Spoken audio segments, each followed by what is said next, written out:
एक बार की बात है, एक गांव में एक आदमी रहता था जिसका नाम राहुल था।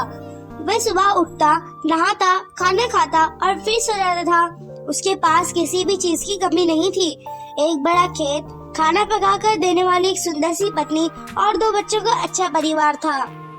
सब कुछ होने के बाद भी उस आदमी के घर वाले एक बात से बहुत परेशान थे।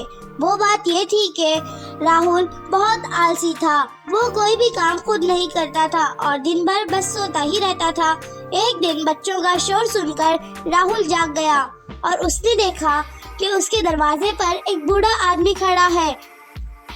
राहुल और उसकी पत्नी ने बूढ़े आदमी का स्वागत किया और उन्हें भोजन कराया। भोजन के बाद राहुल ने बूढ़े आदमी की खूब सेवा की। बूढ़ा आदमी उनकी सेवा से बहुत प्रसन्न हुए और उन्हें वरदान मांगने को कहा। राहुल ने वरदान मांगा कि मुझे कोई भी काम ना करना पड़े और मेरी जगह कोई और मेरा काम कर दे, ऐसा वरदान दीजिए मुझे। तब बूढ़ा आदमी उसे वरदान में एक जीन दे देता है और साथ में ये भी कहता है, जिनको हमेशा व्यस्त रखना, अगर उसे काम नहीं दिया तो वो तुम्हें खा जाएगा। वरदान पाकर राहुल मन ही मन बहुत खुश हुआ और बूढ़े आदमी को आदर के साथ विदा कर दिया। बूढ़े आदमी के जाते ही वहाँ एक जिन प्रकट हुआ। पहले तो राहुल उसे देखकर डर जाता है, लेकिन जैसे ही वो राहुल से काम मांगता है तब राहुल का डर दूर हो जाता है और वो उसे पहला काम खेत जोतने का दे देता है। जिन वहाँ से गायब हो जाता है और राहुल की खुशी का तो कोई ठिकाना ही नहीं रहता। कुछ ही देर में जिन फिर आ जाता है और बोलता है, महाराज, मैंने खेत जोत दिया है, दूसरा काम दीजिए। राहुल सोचता है कि इतना बड़ा खेत इसने इतनी जल्दी कैसे जोत दिया। राहुल इतना सोच ही रहा था कि जिन बोलता है, मुझे जल्दी काम बताओ, नहीं तो मैं तुम्हें खा जाऊंगा। राहुल डर जाता है और बोलता है, जाकर खेत में सिंचाई करो। जिन फिर वहाँ से गायब हो जाता है और थोड़ी ही देर में फिर आ जाता है। जिन आकर बोलता है, खेतों में सिंचाई हो गई है, अब अगला काम बताएं।